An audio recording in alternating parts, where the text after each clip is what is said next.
Hello दोस्तों। तो विशाल agree point platform पर आपका स्वागत है। तो आज हम जो डिस्कस करने जा रहे हैं वो टॉपिक होगा हमारा मियोसिस। हमने कल डिस्कस कर लिया था माइटोसिस। अब माइटोसिस के अंदर हमने देखा था कि वहाँ पे क्या देखा था, प्रोफेज, मेटाफेज, एनाफेज और टीलोफेज वगैरह देख लिया था। और हमने इंटरफेज वगैरह के बारे में डिस्कस कर लिया था अच्छे से। साइटोकाइनेसिस लास्ट में जो हमने कंसेप्ट देखा था। तो उसके बाद में हम जो डिस्कस करने जा रहे हैं कि डिस्कस करेंगे कि आज जो हमारा जो कल का टॉपिक था उसके अंदर हमने पूछेंगे कि माइटोसिस की टर्म किसने दी थी। तो माइटोसिस की टर्म जब भी आपसे पूछे तो आप बताना कि बाल्थर, फ्लेमिंग, ठीक। जबकि मियोसिस की टर्म आपसे पूछ लिया, मान ली मियोसिस वाला टर्म पूछ लिया कि मियोसिस किसने दिया था, तो मियोसिस के बारे में आप बताओगे किसने दिया था, फार्मर एंड म्यूरे। यहां तक कंसेप्ट क्लियर हो गया। अब आज जो हम डिस्कस करेंगे इसके अंदर हम डिस्कस करेंगे कि कुछ भाई क्रॉसिंग ओवर वगैरह का कंसेप्ट देखेंगे और रिकॉम्बिनेशन वगैरह का कंसेप्ट देखेंगे इसके अंदर। तो ये टॉपिक इसलिए डिफरेंट है क्योंकि यहां पर माइटोसिस के अंदर हमने ये कंसेप्ट नहीं देखा। और जैसे हम सिनोप्टिमल कॉम्प्लेक्स, काफी सारे बाइवेलेंट टेट्राड वगैरह जो भी साइनेप्सिस वगैरह, तो ये सब हम मियोसिस के अंदर देखेंगे। तो हम वन बाय वन में इसको डिस्कस करेंगे। ये जो सब कंसेप्ट है इसके अंदर माइटोसिस के अंदर नहीं मिलते। तो वन बाय वन हम मियोसिस के अंदर जब डिस्कस करेंगे तो आप देखेंगे कि मियोसिस को सबसे पहले हम देखते हैं, जैसे हमने कल डिवाइड किया था इसी तरीके से मियोसिस फर्स्ट होता है, एक होता है हमारा मियोसिस सेकंड। क्लियर। अब भाई मियोसिस फर्स्ट के अंदर हमारा कौन सा हो जाएगा, जैसे हमने कल क्या डिस्कस किया था, माइटोसिस की फेज कौन सी, प्रोफेज। जिसके बाद कौन सी होती है, मेटाफेज, एनाफेज,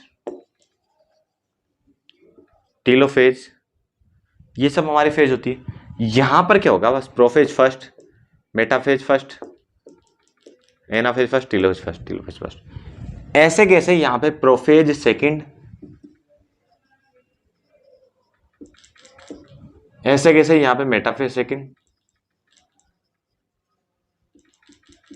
ऐसे कैसे हमारे कौन सा हो जाएगा, एनाफेज सेकंड।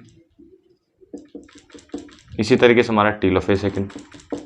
क्लियर हो गया। तो यहां तक ये कंसेप्ट हमारा होगा। अब हम प्रोफेज फर्स्ट के अंदर हम 4-5 चीज डिस्कस करेंगे इसके अंदर, जो भी कौन कौन सी स्टेज होती है। ठीक है, तो मैं एक एक को बताता जाता हूं आपको। अब भाई सबसे पहला जो टॉपिक हमारा होने वाला है वो प्रोफेज फर्स्ट होगा। ठीक। अब prophase first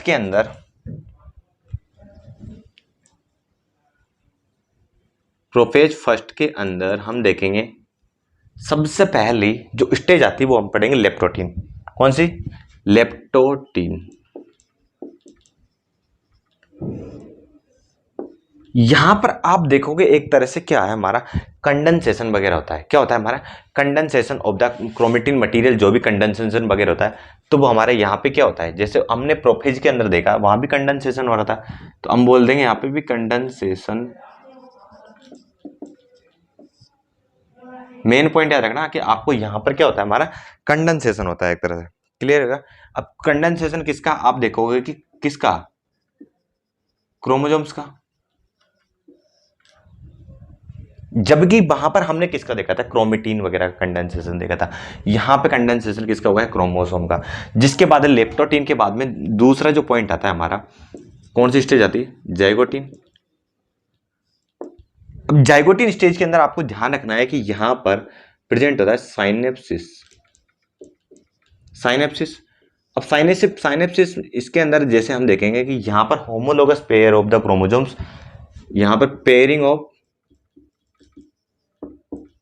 homologous pair, homologous chromosomes. मतलब कि यहां पर क्या होती है, एक तरह से पेयरिंग हो रही है होमोलोगस क्रोमोसोम की। इस तरीके से बताता हूं आपको, ऐसा समझ। ये दोनों क्या है, एक देख होमोलोगस पेयर एक तरह से सेम हो गए इस तरीके से। क्लियर हो गया। और दूसरा जो कॉन्सेप्ट देखेंगे यहां पे, सिनोप्टिमल कॉम्प्लेक्स। सिनोप्टिमल कॉम्प्लेक्स अब देखो मैंने बताया साइनेप्सिस, साइनेप्सिस मतलब कि जैसे इस तरीके से ये क्या होंगे, इस तरीके से ये अटैच हो जाएंगे, इस तरीके से, ये समझ लो, क्लियर, इस तरीके से अटैच हो जाएंगे, इस तरीके से पेयरिंग हो गई। जाइगोटी में क्या, सिनेप्सिस का मतलब यहाँ पे क्या हुआ, इस तरीके से अटैच हो गए, ठीक। अब धीरे धीरे अटैच हो गए, तो इस अटैचमेंट वाले जिस पोर्शन को ये इस तरीके से इन्होंने क्या बना लिया, एक तरह से भाई अटैच हुए, एक तरह से क्या हो गया, सिनोप्टिमल कॉम्प्लेक्स बना लिया एक तरह से, क्लियर हो गया। अब जिसके बाद हम जो डिस्कस करेंगे, आपको ध्यान क्या रखना है कि जाइगोटिन स्टेज के अंदर क्या होता है, सिनेप्सिस प्रेजेंट होता है और सिनोप्टिमल कॉम्प्लेक्स का फॉर्मेशन होता है, जहां तक क्लियर। और पेयरिंग ऑफ होमोलोगस क्रोमोसोम दिख रहा है, पेयरिंग है एक तरह से, ये पेयर में तो मिलता है एक तरह से, होमोलोगस क्रोमोसोम की क्या होती है, पेयरिंग प्रेजेंट होती है। जिसके बाद हम जैसे जैसे जैसे क्या होगा, पेकाइटिन आएगा। अब आप देखेंगे कि जो पेकाइटिन स्टेज है हमारी, उसके अंदर हम डिस्कस करेंगे बाइवेलेंट और एक होती है टेट्राड। भाई बाइवेलेंट, बाइवेलेंट और टेट्राड का मतलब, बाइवेलेंट का मतलब होता है कि दो तो क्या होंगे हमारे क्रोमोसोम्स, ठीक। बाइवेलेंट का मतलब क्या समझोगे आप, टू क्रोमोसोम्स। ये देखो हमारे दो ही तो क्रोमोसोम लिए थे हमने ऊपर, समझ में आ रहा है। जबकि टेट्राड क्या होता है, टेट्राड का मतलब होता है हमारा कि चार क्रोमेटिड। भाई एक क्रोमोसोम में कितने क्रोमेटिड होता है, भाई एक क्रोमोसोम है ये, इसके अंदर कितने क्रोमेटिड हो गए, एक दो, दोनों में कितने हो जाएंगे, चार क्रोमेटिड हो जाएंगे। क्रोमोसोम कितने हो गए, टू क्रोमोसोम। तो कंफ्यूज नहीं होना कि बाइवेलेंट और टेट्राड का मतलब क्या होता है। बाइवेलेंट का मतलब टू क्रोमोसोम, ये एक तरह से सेम ही हुआ ना। टेट्राड मतलब चार क्रोमेटिड, चार क्रोमेटिड मतलब क्या होगा, हमारे दो ही तो क्रोमोसोम बनेंगे चार क्रोमेटिड से मिलके। तो क्लियर हो गया।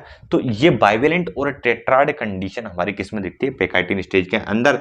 जबकि जिसके बाद हम जो डिस्कस करेंगे, रिकॉम्बिनेशन नोड्यूल और crossing over, recombination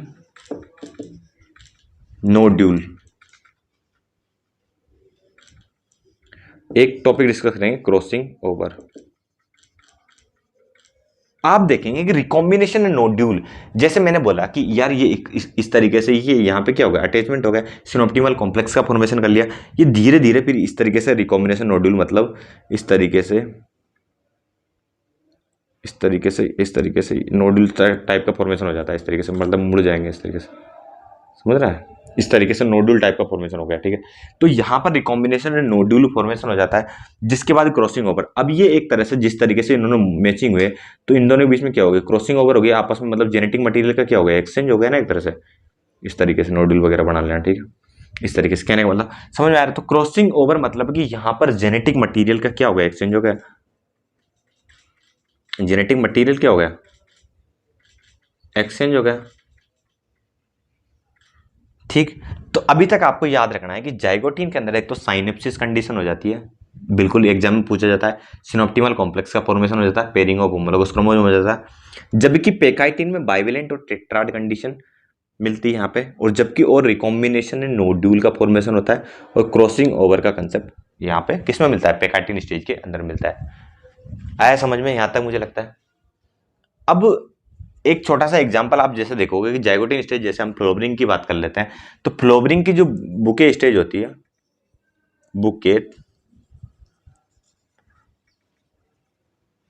bouquet stage होती है ना फ्लोवरिंग की, बुके स्टेज ऑफ फ्लोवरिंग, उसके अंदर क्या देखने को मिलता है, आप देखेंगे जाइगोटिन, क्लियर। तो जाइगोटिन एक तरह से bouquet stage of the flowering के अंदर हमें क्या मिलता है, जाइगोटिन देखने को मिलता है। तो यहाँ पे इसका एग्जांपल हो गया। तो तीनों कंसेप्ट आपको बेहतरीन तरीके से क्लियर हो गए। जाइगोटिन, जिसके बाद पेकाइटिन के बाद में हम जो डिस्कस करेंगे वो हमारा कंसेप्ट आता है डिप्लोटीन। कौन सा कंसेप्ट आएगा, डिप्लोटीन। अब भाई डिप्लोटीन में क्या होगा, हम जैसे देखेंगे डिप्लोटीन, जैसे आपने पेकाइटिन में देखा कि भाई क्रॉसिंग ओवर हो रहा है, तो यहां पर एक तरह से इस तरीके से जेनेटिक मटेरियल एक्सचेंज हो गया। अब जैसे जैसे जेनेटिक मटेरियल तो एक्सचेंज होगा, अब ये क्या हो गया, एक तरह से वापिस से हटने लगेंगे। तो हटने लगेंगे तो यहां पर एक टर्म आती है काइज्मा। कौन सी टर्म आती है, काइज्मा, ये सिंगुलर है, जबकि काइज मेटा, ऐसा समझ में, प्लूरल हो जाएगी। मतलब कि कहने का मतलब यहाँ से अब ये धीरे धीरे क्या होंगे, यहाँ से रिमूव होने लगेंगे, आपस में सेपरेट होने लगेंगे। जैसे ये सेपरेट हुए और ये इससे, अब ये यहाँ पे एक छोटा सा पॉइंट रह जाता है, ये जैसे जैसे सेपरेट होते हैं यहाँ पे एक छोटा सा टर्म रह जाता है, तो इसी टर्म को बोलते हैं हमारे क्या, काइजमेटा। जब ये एक तरह से यहाँ से सेपरेट होने लगे तब ये एक तरह से एक पॉइंट पर ये क्या हो जाता है, एक तरह से अटैच रह जाते हैं। आया समझे? तो उस टर्म को हमने क्या बोल दिया, एक तरह से काइस्मेटा। क्लियर हो गया? डिप्लोटीन के अंदर मिलता है हमारा क्या, काइस्मेटा। मतलब कि हम बोलेंगे कि attachment of the homologous, attachment of homologous chromosome.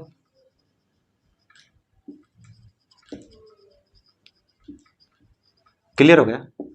तो यहां पर क्या होगा, हमारा अटैचमेंट हो गया ना, इधर अटैचमेंट रहेगा एक तरह से, तो attachment of the homologous chromosome के अंदर यहाँ पे क्या मिल गया हमको, काइजमेटा। तो ध्यान रखना है कि डिप्लोटीन स्टेज के अंदर हमने क्या फॉर्मेशन होता है, काइजमेटा का फॉर्मेशन होता है। क्लियर हो गया? इसके बाद जो हमारी लास्ट टर्म बचती है वो बचती है हमारी कौन सी, डाइकाइनेसिस। अब भाई डाइकाइनेसिस के अंदर ये सब हम किसके अंदर पढ़ रहे हैं, प्रोपेज फर्स्ट के अंदर पढ़ रहे हैं, जितने भी 5 टर्म, ठीक है। तो डाइकाइनेसिस के अंदर होता है terminalization of the chiasma, terminalization of chiasmata. अब भाई टर्मिनलाइजेशन मतलब कि यहां से टर्मिनेट हो गया एक तरह से, यहां से हट गया एक तरह से, तो टर्मिनलाइजेशन ऑफ द काइजमेटा किसमें आता है, डाइकाइनेसिस के अंदर आता है। इसके जैसे यहां तक तो ये क्लियर हो गया, तो मैं एक बार आपको रिवाइज करा देता हूं। सबसे पहले लेप्टोटीन के अंदर कंडेंसेशन याद रखोगे, क्रोमोसोम का कंडेंसेशन होता है, जिसके बाद में जाइगोटीन में बनता है हमारा सिनोप्टिमल कॉम्प्लेक्स, जैसे साइनेप्सिस वगैरह होती है, पेयरिंग ऑफ होमोलोगस क्रोमोसोम होता है। इसके बाद हमारी पैकाइटिन स्टेज आती है, तो पैकाइटिन में हमारा क्या बनता है, बाइवेलेंट टेट्राड कंडीशन आती है और क्रॉसिंग ओवर का कंसेप्ट होता है और रिकॉम्बिनेशन नोड्यूल भी हमारा बनता है। इसके बाद पैकाइटिन के बाद में हमारा कौन सा टॉपिक आता है, इसमें डिप्लोटीन। डिप्लोटीन में क्या होता है, हमारे काइजमेटा वगैरह का फॉर्मेशन हो जाता है।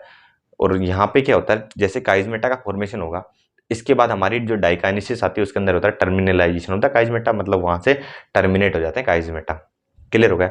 और हमने जैसे माइटोसिस के अंदर हमने देखा था कि प्रोफेज के अंदर क्या हुआ था, न्यूक्लियर मेम्ब्रेन डिसअपीयर हो गई थी, तो यहाँ पे लास्ट में जाते जाते कंप्लीटली डिसअपीयर हो जाती है कौन सी, न्यूक्लियर मेम्ब्रेन। समझ में आ रहा है? तो यहाँ पे हम बोलेंगे कि न्यूक्लियर मेम्ब्रेन क्या हो गई हमारी, डिसअपीयर। क्लियर हो गया? न्यूक्लियर मेम्ब्रेन हमारी क्या हो गई, एक तरह से क्या हो गई, डिसअपीयर हो गई। तो मुझे लगता है बेहतरीन तरीके से समझ में आ गया होगा, इजी तरीके से। इसके बाद जो हमारा आता है,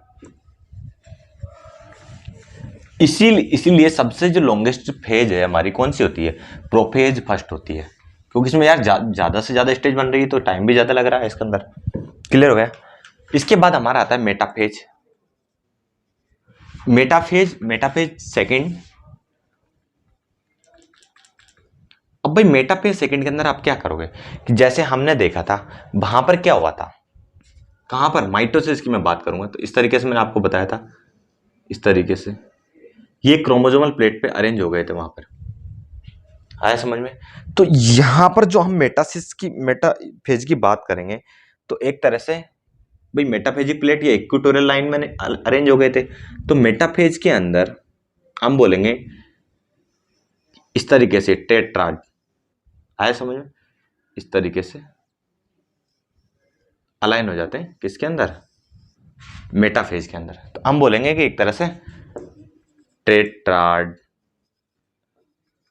अलाइन ऑन किस में, इक्वेटोरियल प्लेन में। मतलब एक तरह से पेर तो अलाइन हो रहे थे, यहां पे सिंगल क्रोमोसोम अलाइन हो रहा था, जबकि यहां पे देखो ना आप, पेयरिंग की तरह से होमोलोगस पेयर क्या हो रहे हैं, एक तरह से अलाइन हो रहे हैं। हम बोल सकते हैं एक तरह से homologous pair align on the equatorial plane पे, इक्वेटोरियल या मेटाफेजिक प्लेट पे अलाइन हो रहे हैं। इसके बाद आपको ये कंसेप्ट हमेशा वो याद रखना है इस तरीके से। इसके बाद जो एनाफेज आती है, इससे क्वेश्चन पूछा जाता है आपका एग्जाम, बेहतरीन तरीके से क्वेश्चन बनता है इससे। अब वो कैसे, जैसे मैंने आपको माइटोसिस के अंदर क्या बताया था, इस तरीके से भाई, ये इस तरीके से क्या था, हमारा क्रोमोसोम था इस तरीके से, तो ये इधर से टूट गया, यहाँ से मतलब यहाँ से हट गया था ना हमारा, मतलब कि स्प्लिटिंग ऑफ सेंट्रोमियर हो गया था, तो यहाँ पे ये नीचे चला गया, यहाँ पे ये ऊपर चला गया था इस तरीके से। क्लियर। तो इस तरीके से मैंने बताया था, इस तरीके से कनेक्ट होता है। क्लियर। तो यहां पे क्या हुआ था हमारा कि सेंट्रोमियर का स्प्लिटिंग हुआ था, तो इससे क्या हुआ, हमारे क्रोमेटिड सेपरेट हो गए थे, किसके, क्रोमोसोम के। यहां पे हमारा क्या हुआ था, क्रोमेटिड सेपरेट हुए थे, क्रोमेटिड सेपरेट होते। जबकि एनाफेज फर्स्ट के अंदर आप देखोगे क्या होगा, एनाफेज फर्स्ट के अंदर हमारा होगा इस तरीके से, ये जो क्रोमोसोम है ना, ये इधर हो जाएगा, ये इधर चला जाएगा। मतलब कि एक तरह से यहां पर हमारे क्रोमेटिड सेपरेट हुए, जबकि यहां पर क्रोमोजोमल पेयर क्या होंगे, हमारे होमोलोगस पेयर ऑफ क्रोमोसोम क्या होंगे, सेपरेट होंगे। तो यहां पे यही क्वेश्चन पूछा जाता है कि separation of the homologous chromosome, इस तरीके से मैं बता देता हूं, आया समझ, ये तो बेहतरीन तरीके से ये समझ में आ गया होगा कि यहां पर सेपरेशन किसका हो रहा है, होमोलोगस पेयर ऑफ क्रोमोसोम का, जबकि वहां पे किसका हो रहा था, क्रोमेटिड का। होमोलोगस पेयर ऑफ क्रोमोसोम का क्या हो रहा था, पेयर ऑफ क्रोमोसोम क्या हो रहा था, होमोलोगस पेयर ऑफ क्रोमोसोम क्या हो गया यहाँ पे, सेपरेट। क्लियर। तो यहां तक मुझे लगता है एक तरह से समझ में आ गया होगा। इसके बाद जो हमारी लास्ट बनती है वो टीलोफेज सेकंड। अब भाई हमने जब देखा था कि वहां पर क्या हुआ था टीलोफेज सेकंड के अंदर, अब टीलोफेज के अंदर आप बोलोगे कि जिस तरीके से, इस तरीके से हमारा क्या होता, जो क्रोमेटिन गए थे ये एक तरह से यहाँ पे गुच्छा बन के एक तरह से हमारा क्या बना लेता है, इस तरीके से एक अलग अलग टू न्यूक्लियाई बना लेते एक तरह से। भाई रिजल्टिंग स्टेज क्या थी इसकी, टू न्यूक्लियाई, जबकि यहाँ पर 4 न्यूक्लियाई बनेंगे। हम देखेंगे देख कैसे बनते हैं मियोसिस के अंदर, आया समझ। तो देखो यहाँ पर टीलोफेज जब सेकंड की हम बात करेंगे तो इस तरीके से हमारे सबसे पहले यहां पर हम देखेंगे कि फ्यूज सिस्टर क्रोमेटिड, मतलब कि सिस्टर क्रोमेटिड हमारे क्या हो गए भाई, ये एक तरह से इनके इस तरीके से इस क्रोमोसोम के सब सिस्टर क्रोमेटिड क्या हो गए, आपस में फ्यूज हो गए, और फ्यूज हो गए इस तरीके से बना लिया इन्होंने। मतलब कि एक तरह से हम बोल सकते हैं, इस तरीके से बोल दो,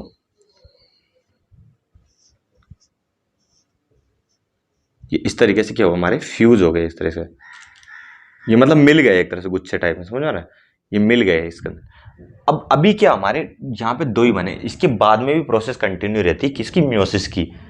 तो अभी यहाँ पर क्या होता है कि कुछ रेस्ट लग जाता है इनके बीच में, टीलोफेज सेकंड के बाद में हमारा क्या होता है कि बीच में कुछ ये रेस्टिंग के लिए चले जाते हैं, इसको बोलते हैं इंटरकाइनेसिस। किसके बीच में, मियोसिस फर्स्ट और मियोसिस सेकंड के बीच में कौन सी टर्म आती है, यहां पर देख लो आप, जिस तरीके से मैं लिखता हूं कि मियोसिस फर्स्ट, इसके बाद में गैप कौन लगा देता है, इंटरकाइनेसिस। क्वेश्चन पूछ लिया जाता है कि मियोसिस फर्स्ट और मियोसिस सेकंड के बीच में कौन, इंटरकाइनेसिस होता है। जहां पे क्या होता है कुछ रेस्ट में चले जाते हैं, मतलब कि वापस रेस्ट में चले जाते हैं, और इसके बाद जो फिर रेस्ट होने के बाद उसको मतलब कि हम एक्टिवेट कौन करता है, मियोसिस सेकंड, फिर से आगे कंटिन्यू करता है। क्लियर हो गया, मुझे लगता है बेहतरीन तरीके से एक तरह से क्लियर हो गया होगा।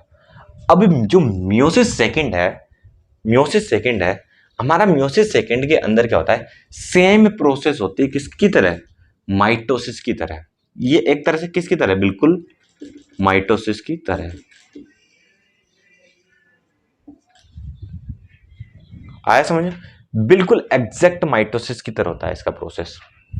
तो यहां से हमें जो रिजल्ट मिलता है वो हमारे कितने मिलते हैं, 4 सेल मिलते हैं एक तरह से। कितने मिलते हैं हमारे, लास्ट का जो रिजल्ट मिलता है वो इस तरीके से 4 सेल मिलते हैं। क्लियर है एक तरह से। तो मुझे लगता है एक तरह समझ में आ गया होगा। मतलब कि मैं अब ये जो मियोसिस सेकंड है इसको नाम ही तो दे दिया उन्होंने, क्या दे दिया कि मियोसिस सेकंड के अंदर प्रोपेज सेकंड होगा, मेटापेज सेकंड होगा, एनापेज सेकंड होगा, और जिसके बाद में क्या होगा, टेलोपेज सेकंड। तो ये सेम माइटोसिस की तरह ही पूरी प्रोसेस होती है इसके अंदर। कंडेंसेशन होगा, भाई सेपरेट होंगे, भाई मेटापेज प्लेट पे जमेंगे, फिर उसके बाद सेपरेट होंगे, भाई क्रोमेटिन सेपरेट होंगे, इस तरीके से हमारा वही सब काम होता है।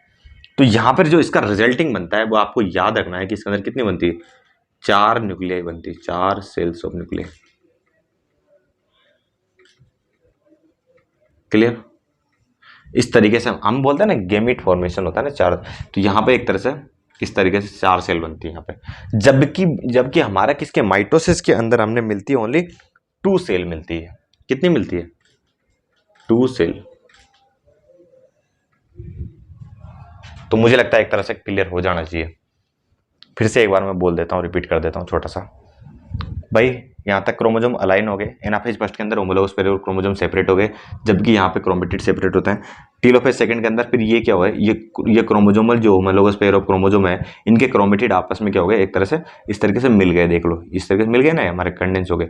इस तरीके से मिलने के बाद हमारे बीच में क्या होती है, स्टॉप हो जाती है, इंटरकाइनेसिस टर्म आ जाती है। इंटरकाइनेसिस जैसे इस प्रोसेस के अंदर स्टॉप हुआ था, फिर जिसके बाद में स्टॉपिंग को फिर एक्टिवेट कौन करता है, म्योसिस सेकंड में एक्टिवेट, फिर इसी तरीके से हमारा म्योसिस सेकंड चलता है। फिर हमारे कितने बन जाते हैं, 4 सेल सब न्यूक्लियर बन जाते हैं। तो यहां तक मुझे लगता है क्लियर हो गया। जैसे एक छोटी सी टेबल देख लो कि आपको याद क्या रखना है, थोड़ा सा डिफरेंस वगैरह, तो मुझे लगता है यहां तक तो क्लियर हो गया होगा आपको। देखो यहां पर हम लिखेंगे कि माइटोसिस, एक लिखेंगे हम जैसे मियोसिस।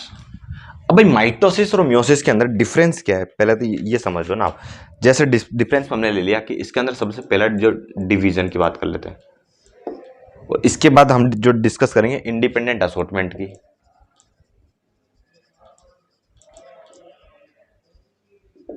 ठीक, इसके बाद डिफरेंस करेंगे अपन साइनेप्सिस के बारे में जानेंगे। इसके बाद हम देखेंगे क्रॉसिंग ओवर के बारे में जानेंगे। इसके बाद हम देखेंगे आउटकम के बारे में जानेंगे। इसके बाद में देखेंगे हम प्लोइडी के बारे में जानेंगे। ये क्वेश्चन पूछे जाते हैं, इसके अंदर यूज पूछेंगे। इसके अंदर हम देखेंगे इसकी जेनेटिक्स वगैरह के बारे में। क्लियर हो गया। अब देखो सबसे पहले हम देखते हैं इसके अंदर कि डिवीजन कितने हुए इसके अंदर।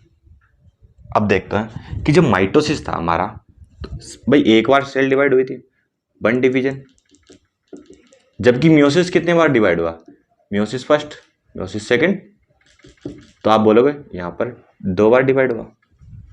क्लियर हो गया। इंडिपेंडेंट असॉर्टमेंट, जब क्रॉसिंग ओवर वगैरह ये सब सिस्टम हमारा किस में हुआ था, मियोसिस के अंदर हुआ, तो इंडिपेंडेंट असॉर्टमेंट एब्सेंट होती है।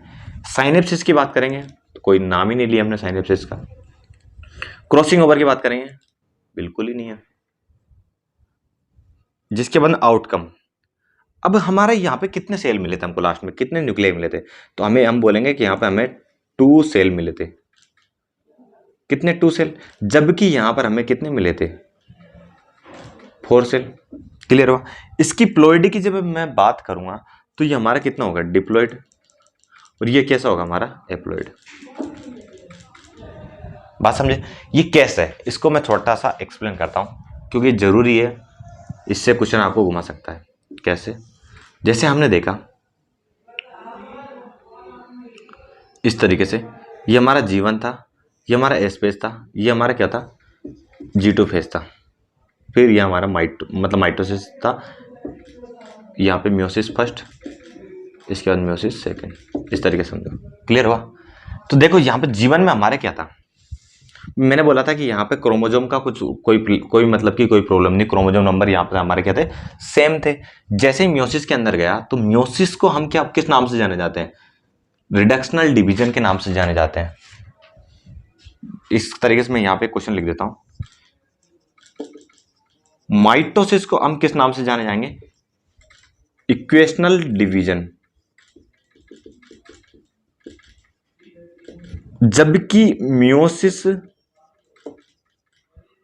सेकंड को भी किस नाम से जाने जाएंगे, इक्वेशनल डिवीजन, और मियोसिस फर्स्ट को किस नाम से जाने जाएंगे, रिडक्शनल डिवीजन। पूछा जाता है एग्जाम में।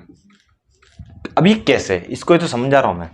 जैसे आपने देखा कि डीएनए का यहाँ पे डुप्लीकेशन वगैरह हो गया, जैसे यहां तक डीएनए वगैरह सब डुप्लीकेट हो गया। अब यहाँ पे देखेंगे आप, यहाँ तक हमारा क्रोमोजोम क्या था, 2n। भाई क्रोमोजोम में तो कोई चेंज नहीं आया था, जितना था वही डिप्लॉइड, जितना था तो डिप्लॉइड था। अब डिप्लॉइड यहां से मियोसिस फर्स्ट में गया तो हमारा कितना, एप्लॉइड आ गया। कितना आ गया, एप्लॉइड आ गया। मतलब कि देखो यहाँ तक माइटोसिस तक तो इक्वेशनल डिवीजन था, मतलब जैसे का जैसे ही था।